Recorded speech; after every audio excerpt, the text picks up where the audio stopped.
নমস্কার, সুপ্রভাত বন্ধুরা, সবাই কেমন আছেন? আমিও ভালো আছি। তা আজকে ব্লগটা সকাল সকাল স্টার্ট করলাম খিচুড়ি দিয়ে। আর খিচুড়ি করেছিলাম একটু মেয়েদের জন্যে, যেহেতু স্কুল আছে। আর আমার তো জল দেওয়া ভাত আর বেগুনি করে নিয়েছিলাম।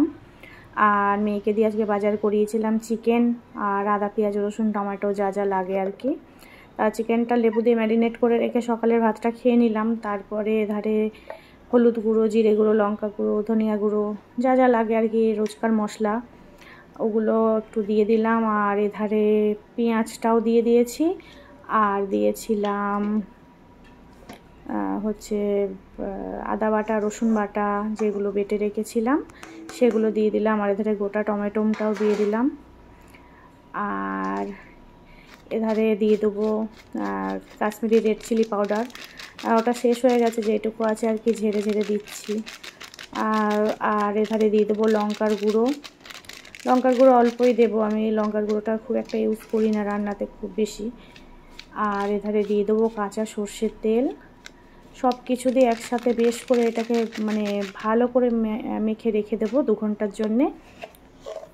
তা এগুলো একটু ঠিকঠাক করে মেখে নিয়ে এধারে লবণ পড়ে গেল।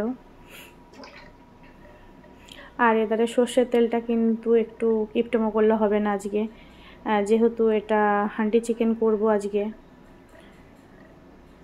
হান্ডি চিকেনটা আসলে কি, যেদিন কাজের প্রচণ্ড চাপ থাকে ভীষণ তাড়াতাড়ি হয়ে যায়, কোনো ঝামেলা থাকে না। অনেকটা ইলিশ মাছের মতো আর কি, ইলিশ মাছ যেমন তাড়াতাড়ি হয়ে যায়, এই চিকেনটাও ক্ষেত্রেও কিন্তু তাই। চিকেনটা ভীষণ তাড়াতাড়ি হয়। আর চাপিয়ে দিয়ে তো আমাকে নাড়াচাড়া করতে হয় না, যেহেতু চাপিয়ে দিয়ে আমি আমার কাজগুলো সারতে পারি। আর ভীষণ ইজি প্রসেস। হ্যাঁ, বাড়িতে একটা মাটির হাঁড়ি থাকলে এরকম চিকেন করে খাওয়াটা ভীষণ ভালোও লাগে, আর টাইম অনেকটা বেঁচে যায়। আর এধারে চালটা ভিজিয়ে রেখে চলে যাব। চালটা ভিজিয়ে রাখলে ভাতটা একটু তাড়াতাড়ি হবে।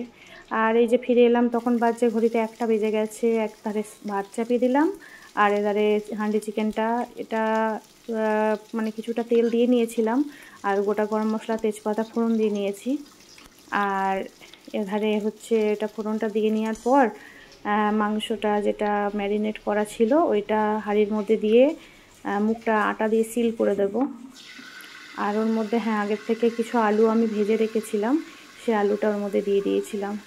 অনেক সময় কাঁচাও দিই, অনেক সময় ভেজেও দিই।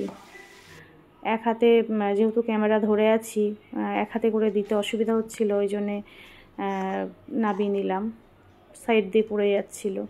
আর এই যে আটা দিয়ে সিল করে নিয়েছিলাম, এটা সিল করলে কি ভেতরে স্মেলটা আরও বেশি ভালো আসবে। তাই এধারে একধারে ভাতটাও চাপিয়ে দিয়েছি।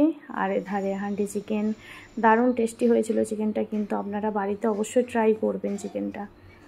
আর এটা খুলে তারপরে আবার একটু গরম মশলা পাউডার মিশিয়ে দিয়েছিলাম। তা গরম মশলা পাউডার মিশিয়ে দিয়ে একটু ফুটিয়ে নিয়েছিলাম। চিকেনটা দেখতেও যেমন সুন্দর হয়েছিল, খেতেও কিন্তু অসাধারণ হয়েছিল। তা রেসিপিটা কেমন লাগলো আপনারা জানাবেন। আর চ্যানেলটা একটুখানি শেয়ার করে দেবেন, একটু ফলো করবেন, একটু পাশে থাকবেন।